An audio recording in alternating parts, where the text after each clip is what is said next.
నిర్మల చాలాసేపటి నుండి తన భర్తతో ఒక మాట చెప్పడానికి భయపడుతూ ఉంటుంది.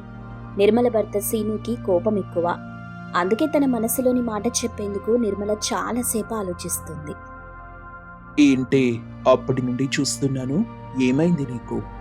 ఏదో చెప్పాలని చూస్తున్నట్టున్నావు. నేనేమంటానే, ఆ విషయం ఏంటో తొందరగా చెప్పించావు. అవతల నేను పొలం పనికి వెళ్ళాలి. అది కాదండి, చలికాలం. అవును, చలికాలమే. అయితే ఏంటో చెప్పు. చలికి పిల్లలు బాగా ఇబ్బంది పడుతున్నారండి. అవునా? అయితే రాత్రికి ఆ చలిని పట్టుకుని 4 తంతే దాని పీడ విరగడైపోతుందిలే. నువ్వేం కంగారు పడకు. అదేంటండి అలా అంటారు? లేకపోతే ఏంటే, నీకు చలికాలం నాకు పోయే కాలమా ఏంటి? అందరికీ చలికాలమే కదా. అందరూ చలికి ఇబ్బంది పడుతూనే ఉన్నాం కదా. అక్కడికేదో నీ పిల్లలే చలికి తట్టుకోలేరన్నట్టు బాధపడుతున్నావే. సరే సర్లే, ఈ బాధ నాకు అర్థమైంది. 2-3 రోజుల్లో నాకు కొంత డబ్బు వస్తుంది. ఆ డబ్బుతో మీ అందరికీ స్వెటర్లు కొంటానులే. అలా సీను తన భార్య నిర్మలతో మాట్లాడుతూ ఉండగా అక్కడికి రూపా, వాసు వస్తారు. అమ్మా, వీడు చూడమ్మా, చాలా అల్లరి చేస్తున్నాడు, నాకు కోపం తెప్పిస్తున్నాడు. రే వెదవా, ఇలా గాలి తిరుగుళ్ళు తిరక్కుంటే పొలం దగ్గరికొచ్చి కాస్తో కూస్తో పని చేయొచ్చుగా. ఈ పనికి మాలిన తిరుగుళ్ళు అవసరమా? నీ అమ్మ ఎప్పుడూ నా కొడుకు బంగారం బంగారం అంటూ చెప్తుందే గాని, నువ్వు బంగారం కాదు కదా, కనీసం బూడిదగా కూడా పనికిరావని ఎప్పుడు తెలుసుకుంటుందో ఏంటో. ఏవండి, వాణ్ణి అలాంటి మాటలు అనకండి, బాధపడతాడు. మీరెక్కడికో వెళ్తున్నారు కదా. ఇదే తగ్గించుకుంటే మంచిది. నాన్నా నాన్నా, నేను కూడా పొలం దగ్గరికి రానా? అయ్యో వద్దమ్మా, పొలం దగ్గరికి నువ్వొచ్చేం చేస్తావు? ఇక్కడే అమ్మకి సాయంగా ఉండు అంటూ సీను పొలం వద్దకి బయలుదేరి వెళ్తాడు. ఇక వాసు మాత్రం తన తండ్రిని తిట్టడం మొదలెడతాడు. ఈ తండ్రులంతా ఇంతేనా అమ్మా? ఎప్పుడూ కొడుకులపై నోరు పారేసుకుంటుంటారు. అదేంటో మరి కూతుర్లని మాత్రం ఏమనరు. నాన్నకి నేనంటే చాలా ఇష్టం రా, అందుకే నన్నేమనడు. నిన్ను నాన్నే కడుపులో 10 నెలలు మోసి కన్నాడా ఏంటి? ఇద్దరినీ కన్నది అమ్మే కదా. రే వాసు, ఇంక చాలాపు. ఇద్దరూ తినడానికి కూర్చోండి, వేడివేడిగా భోజనం వడ్డిస్తాను. రాత్రంతా నిద్రపోలేదమ్మా, చలికి తట్టుకోలేకపోతున్నాను. అప్పటికి నాన్నని వాటేసుకుని పడుకున్నా. ఆయనేమో నాతో ఫుట్బాల్ ఆడుకున్నాడు. ఫుట్బాల్ తన్నినట్టు తంతూనే ఉన్నాడనుకో. వాసు అలా చెప్పగానే నిర్మల, రూపాలు నవ్వుకుంటారు. ఇంతలో ఏదో మర్చిపోయి ఇంటికొచ్చిన సీను తన కొడుకు మాటలు వింటాడు. అయితే ఈరోజు రాత్రికి వాలీబాల్ ఆడుతాను, చూద్దువులేరా వేదవా. తండ్రి మీద జోకులేయడానికి సిగ్గులేదు? అది కాదు నాన్నా. అన్నీ విన్నాను. ఇద్దరిని మీ అమ్మే 10 నెలలు మోసి కనేసింది. కానీ మీ పెళ్లిళ్ళు చేసే వరకు మిమ్మల్ని మోస్తుంది కూడా నేనే. ఈ వెధవ తెలివితేటలు మానేసి పొలానికొచ్చి కాస్త సాయం చేయొచ్చు కదా. ఏంటి నాన్న నువ్వు ఎప్పుడు పొలానికి రమ్మంటావు? నేను ఉద్యోగం చేస్తాను, ఇలా పొలం పనులకు రాను. వాసు అలా అనగానే నిర్మల, రూప షాక్ అవుతూ చూస్తారు. సీను మాత్రం కోపంగా పళ్ళు కొరుకుతాడు. కొడుకుని కోపంగా చూస్తూ, నాకెప్పుడో తెలుసు, కొడుకును పెంచేదానికన్నా ఒక కుక్కని పెంచుకున్నా అదెంతో విశ్వాసంగా ఉంటుంది. చిచ్చి. ఏవండి, మీరెందుకు మళ్ళీ ఇంటికొచ్చారు? ఏదైనా మర్చిపోయారా? వెళ్తాలే, నీ కొడుకునేమనలేదులే. తాళాలు మర్చిపోయాను, తీసుకున్నాను, వెళ్తున్నాను. ఇక తల్లి కొడుకులు ఊరేగండి అంటూ సీను కోపంగా అక్కడి నుండి వెళ్ళిపోతాడు. సీను వెళ్లిన తరువాత వాసు, రూపాలకు నిర్మల వేడివేడిగా అన్నం వడ్డిస్తుంది. నాన్నతో ఎందుకురా ఎప్పుడు గొడవ పడతావు?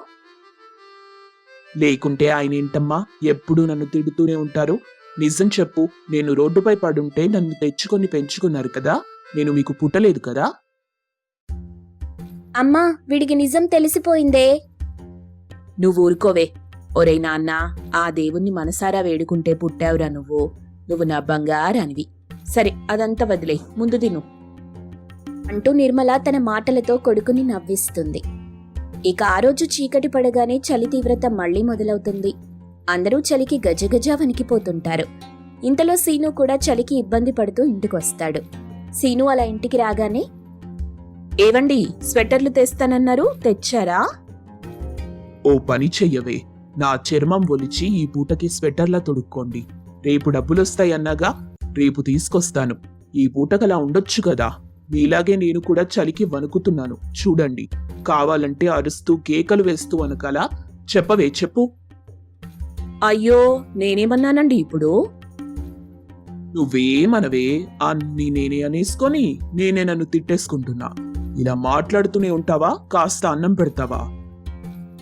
అవేం మాటలండి, మీకోసం ఈరోజు వేడివేడిగా అన్నీ సిద్ధం చేసి పెట్టాను, తిందురు రండి అంటూ నిర్మల తన భర్తని తీసుకెళ్లి వేడివేడిగా అన్నం వడ్డిస్తుంది. చలి తీవ్రత చాలా ఎక్కువగా ఉండటం వల్ల వణికిపోతూనే అన్నం తింటాడు సీను. ఏంటండి అన్నం ఎలా ఉంది? వేడివేడిగా తింటుంటే కాస్త బాగుంది కదా. ఒక పని చేస్తానే, ఈ అన్నానికి కూరలకి కూడా రేపు స్వెటర్లు తీసుకొస్తాను. అదేంటండి అలా అంటారు? ఈ చలికి అన్నం కూరలు కూడా చల్లబడిపోయాయి. నువ్వేమంటే వేడివేడిగా మాటలు చెప్తున్నావే కాని ఏది వేడిగా వడ్డించవు. అందుకే రేపు వీటికి కూడా స్వెటర్లు తీసుకొస్తా. అవేం పిచ్చి మాటలండి, ఎక్కడైనా అన్నం కూరలకి కూడా స్వెటర్లుంటాయా? నీలాంటి భార్య ఉంటే నాలాంటి వాడెవడో ఒకడు కనిపెడతాడులే. అన్నం తిన్నదా అయిపోయింది, ఇక పద వెళ్ళి నిద్రపోదాం. ఇక ఆ రాత్రి కుటుంబమంతా నిద్రలోకి జారుకుంది. వాసు రూపాలు చలికి తట్టుకోలేకపోతారు. వాళ్ళని చూసి సీను చాలా బాధపడతాడు. నేను నా బిడ్డలకు అన్నీ ఇవ్వాలనుకున్నానే, కానీ రైతుగా బ్రతుకుతున్నా కదా, ఏం చెయ్యలేకపోతున్నాను. ఈ ప్రపంచంలో ఎప్పుడూ పేదవాడిగా ఉండే వరాన్ని ఆ దేవుడు రైతుకు మాత్రమే ఇచ్చాడనుకుంటా. ఎంత కష్టపడినా ఎదగలేడు, బిడ్డల జీవితాల్ని బాగు చెయ్యలేడు. అదే రైతు పరిస్థితి. బాధపడకండి, పొద్దున్నే ఎక్కడికో వెళ్లాలన్నారు కదా, నిద్రపోండి. అలా సీను తన కుటుంబం గురించి ఆలోచిస్తూ నిద్రలోకి జారుకుంటాడు. మరుసటి రోజు పొద్దున్నే నిద్రలేచి తయారై వెళ్తాడు. ఇక ఆ రోజు రాత్రికి ఇంటికి చేరుకుంటాడు. వస్తూ తన పిల్లలకు భార్యకు స్వెటర్లు తెస్తాడు. వాటిని వేసుకుని నిర్మల, రూప, వాసు తెగ సంబరపడిపోతారు. ఇక ఆ చలి మనల్ని ఏం చెయ్యలేదు, హాయిగా పడుకోండి. సీను స్వెటర్లు తెచ్చినా లాభముండదు. స్వెటర్ వేసుకున్నా కూడా చలి వాళ్ళని తీవ్రంగా ఇబ్బంది పెడుతూనే ఉంటుంది. ఏంటమ్మా, స్వెటర్లు వేసుకున్నా కూడా ఈ చలి దంచేస్తుందేంటి? ఆ చలికి నువ్వంటే చాలా ఇష్టం అనుకుంటాన్రా. ఓ పని చెయ్యి, దాని మెడలో 3 ముళ్ళు వేసేయ్. తర్వాత ఆ చలికి నువ్వు మొగుడు కాబట్టి నిన్నేం చెయ్యలేదు, సరేనా? ఏంటండి మీరు, వాడికి చలేస్తుందని చెప్పాడు, దానికి అలా అనాలా? వాడికే కాదు, మనకి కూడా చలేస్తుంది. స్వెటర్లు వేసుకున్నా కూడా చలేస్తుంది. అదిగో మన ఇంటి పైకప్పు చిల్లులు పడింది కదా, ఆ రంధ్రాల నుండి గాలి బాగా వీయటం వల్ల చలి తీవ్రత ఎక్కువ ఉంటుంది. రేపొకసారి మన పొలం నుండి ఆ గోనె సంచులు తెచ్చి పైకప్పును బాగు చేయాలి. నీ కొడుకుని పంపించు, కనీసం గోనె సంచులైనా తీసుకొస్తాడు. అలా ఒకరికొకరు మాట్లాడుకుంటూ ఆ రాత్రి నిద్రలోకి జారుకుంది ఆ కుటుంబం. మరుసటి రోజు ఉదయాన్నే నిద్రలేచాక సీనుతో పాటు వాసు పొలానికెళ్లి గోనె సంచులు తీసుకొస్తాడు. ఆ సంచుల్ని ఇంటి పైకప్పుపై వేస్తాడు. గోనె సంచులు వేయటం వల్ల ఇల్లంతా చాలా వెచ్చగా ఉంటుంది. ఆహా, ఈ గోనె సంచులు వేయటం వల్ల చాలా వెచ్చగా ఉంది కదమ్మా. అవును బాబు, ఇక చలి మనల్ని ఏం చెయ్యలేదు. నాన్న, ఇన్ని రోజులు ఈ ఇంటి పైకప్పు రంధ్రాలు పడుంది, అందుకే మనం చాలా ఇబ్బంది పడ్డాం. పైగా ఈ గోనె సంచులతో పైకప్పు బాగు చేశారు కదా, ఇప్పుడు చాలా బాగుంది. చాలా మంచి పని చేశారు నాన్న. నాన్నెప్పుడు మంచే చేస్తాడమ్మా, అది కూతుర్లకు మాత్రమే అర్థమవుతుంది, కొడుకులకు అర్థం కాదు. ఏంటో మరి. ఏంటమ్మా నాన్న ఎప్పుడూ నాతో గొడవ పడుతుంటాడు అని వాసు కోపంగా వెళ్లి పడుకుంటాడు. అలా నిద్రలోకి జారుకుంటాడు. కాసేపటికి నిర్మల తన కొడుకుని లేపడానికి వెళ్ళినప్పుడు వాసు ఒళ్ళు కాలిపోతుంటుంది. వాసుకి జ్వరమని తెలిసి సీను చాలా బాధపడతాడు. ఇక స్వెటర్ల వల్ల చలి ఎక్కువగానే ఉంటుందని తెలిసి ఆ గోనె సంచులతోనే ఒక స్వెటర్ లాగా తయారు చేస్తాడు సీను. ఏంటండి, గోనె సంచుల్ని ఇలా చేస్తున్నారేంటి? ఇదిగో నిర్మలా, నీ కొడుక్కి ఈ గోనె సంచులతో చేసిన స్వెటర్ వేయి. ఇది చాలా వెచ్చగా ఉంటుంది. పాపం, వాడు జ్వరంతో బాధపడుతున్నాడు కదా. అలా నిర్మల అది తీసుకెళ్లి తన కొడుకు వాసుకి వేస్తుంది. వాసుతో పాటు అందరికీ అలా గోనె సంచులతో బట్టల మాదిరిగా తయారు చేస్తాడు సీను. అందరూ గోనె సంచులతో చేసిన బట్టలు వేసుకుంటారు. చలి తీవ్రత ఎక్కువగా ఉన్నా వాళ్లకి మాత్రం గోనె సంచులు వేసుకోవటం వల్ల వెచ్చగానే ఉంటుంది. 2 రోజుల తరువాత వాసుకి కూడా జ్వరం తగ్గుతుంది. అమ్మా, ఈ గోనె సంచులతో ఇలా చేసి నా జ్వరం తగ్గేలా చేస్తావు. ఈ ఐడియా భలే ఉందమ్మా. అది నాన్న చేశాడురా. పాపం నువ్వు జ్వరంతో ఉంటే ఆయన చూడలేకపోయాడు. రాత్రంతా నీ పక్కనే ఉండి నీకు వెచ్చగా ఆ గోనె సంచితో చేసిన దాన్ని కప్పాడు. అవునా అమ్మా? నాన్నిలా చేశాడంటే నేను నమ్మను. నిజం బాబూ, నాన్నెప్పుడు నిన్నలా తిడుతూనే ఉంటాడు. ఎందుకో తెలుసా? అదే నాన్న గుణం. నువ్వు తనలా ఉండకూడదని, ఎప్పుడూ తప్పటడుగు వెయ్యకూడదని, దర్జాగా బతకాలని చూస్తుంటాడు. అందుకే నిన్ను రెచ్చగొట్టడానికి అలా మాట్లాడుతుంటాడు. కానీ దాని అర్థం నిన్ను తిడుతున్నాడని కాదు, నువ్వు బాగుపడాలని. నిర్మల అలా చెప్పగానే వాసు వెంటనే వెళ్లి కాస్త దూరంలో ఉన్న తన తండ్రి సీనుని హత్తుకుంటాడు. కొడుకు ప్రేమని చూసి సీను కూడా చాలా సంతోషిస్తాడు. ఇక ఆ కుటుంబం గోనె సంచులతో చేసిన బట్టలు వేసుకోవడం వల్ల చలికి ఇబ్బంది పడకుండా చలికాలమంతా హాయిగా ఏ బాధ లేకుండా జీవిస్తారు. సుందరమ్మకి తన కోడలు కోకిల మీద చాలా కోపంగా ఉంది. పుట్టింటికి వెళ్లి 2 రోజుల్లో వస్తానని చెప్పిన కోకిల ఎంతకీ రాకపోయేసరికి సుందరమ్మకి కోపం చిరాకు ఎక్కువవుతుంది.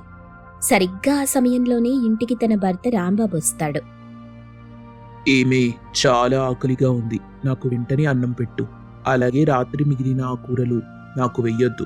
ఇప్పుడేమైనా కూర చేస్తుంటావుగా, అది వెయ్యి, సరేనా? అలా ఉలుకు పలుకు లేకుండా నిల్చుంటావంటే వెళ్ళి కంచం తీసుకురా. అయ్యగారికి వేడివేడిగా వడ్డిస్తాను. చాలా కష్టపడొచ్చారు కదా, పాపం అలసిపోయి ఉంటారు. తాగడానికి ఇంకేమైనా కావాలా దొరగారు? ఆ, చాలు చాలు. అయితే ఇప్పుడే వెళ్ళి తీసుకొస్తానుండండి అంటూ సుందరమ్మ పక్కకి వెళ్తుంది. సుందరమ్మ వాలకం చూసి రాంబాబు షాక్ అవుతాడు. ఏంటిది? దీని వాలకం చూస్తుంటే నాకెందుకో అనుమానం వస్తుంది. పిచ్చేమైనా పట్టుంటుందంటారా? అలా రాంబాబు అనుకుంటూ ఉంటే ఇంతలో సుందరమ్మ బెత్తం తీసుకొచ్చి తన మొగుణ్ణి వాయించేస్తుంది. సుందరమ్మ కొట్టే దెబ్బలకి రాంబాబు అరుస్తూ అక్కడి నుండి కాస్త ముందుకు వెళ్తాడు. ఓయమ్మో, చావగొట్టేస్తుంది తల్లోయ్. దీని మొహం మండిపోను. వాయించేసిందమ్మా స్వామి. మొగుణ్ణి ఇలా ఎవరైనా కొడతారేంటే? నేనేమన్నానే? కాస్త అన్నం పెట్టమన్నానంతే కదా, దానికే ఇలా చావబాదలా? కోడలు ఇంటి నుండి వెళ్లి 2 రోజులైంది. కోడలి వెనకాలే నీ కొడుకు సీనుగాడు కూడా వెళ్ళాడు. వాళ్ల సంగతేమైందో ఏమో తెలియట్లేదు. నువ్వేమైనా ఆ పని ఈ పని చేసి కాస్త డబ్బింటికి తీసుకొస్తావా అంటే అదీ లేదు. ఎప్పుడు గాలి తిరుగుళ్ళు తిరుగుతూ ఇంటికొచ్చి తినడమే కదా నీ పని. కొంచెమైనా దిగులు, ఇంటిపై బాధ్యత ఏమైనా ఉన్నాయా నీకు? మగాడిగా పుట్టి ఏం లాభం? కుటుంబాన్ని పోషించే స్థాయి కూడా ఉండాలి కదా. నువ్వెంత తిట్టినా కూడా నీ కళ్ళ ముందుంటాననుకుంటున్నావా? ఈ ఇంటికి ఎవడు రాడు. నీలాంటి భార్యతో వేగడం కంటే ఆ వీధిలో ఉన్న కుక్కలతో పడటం మేలు. నీ కొడుకు వచ్చేదాకా నేనింటి వైపు కూడా అడుగు పెట్టను. నీకో దండం అంటూ రాంబాబు ఇంటి నుండి బయలుదేరొస్తుండగా ఆయనకి ఎదురుగా కోడలు కోకిల, కొడుకు సీను ఇంటికొస్తుంటారు. వాళ్లని చూసి మళ్లీ ఇంటికి చేరుకుంటాడు రాంబాబు. ఇంటికి రానన్నావు కదా, మళ్ళీ వస్తున్నావే? ఆ, నేనేం నీకోసం రాలే, నా కోడలొచ్చింది, అందుకే వచ్చాను. ఏమైంది మావయ్య? మళ్ళీ అత్తయ్యతో గొడవ పడ్డారా? ఎందుకు నాన్న ఎప్పుడు అమ్మతో గొడవ పడుతుంటారు? రేయ్, కొడుకులకెప్పుడు వాళ్ళ అమ్మ చేసింది కరెక్ట్గానే కనిపిస్తుందిలే. నీ సంగతంతా నాకు అనవసరం. మా కోకిల, ఆకలిగా ఉంది, అన్నం పెట్టు. కూర్చోండి మావయ్య, ఇదిగో ఇప్పుడే తీసుకొస్తాను అంటూ కోకిల ఇంట్లోకి వెళ్లి కంచంలో అన్నం పెట్టుకుని తీసుకొస్తుంది. కంచం తీసుకున్న రాంబాబు ఆవురావురుమంటూ అన్నం తింటాడు. మరోవైపు సుందరమ్మ తన కోడలి వంకే చూస్తూ ఉంటుంది. ఇంతకీ వెళ్లిన పనేమైందమ్మా?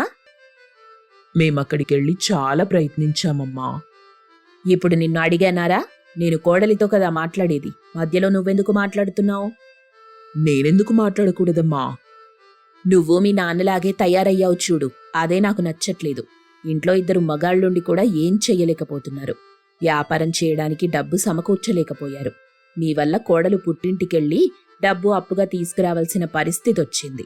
చెప్పుకుంటే నాకే సిగ్గుచేటుగా ఉంది. చిచి, నువ్వు చెప్పమ్మా కోకిల, వెళ్లిన పనేమైంది?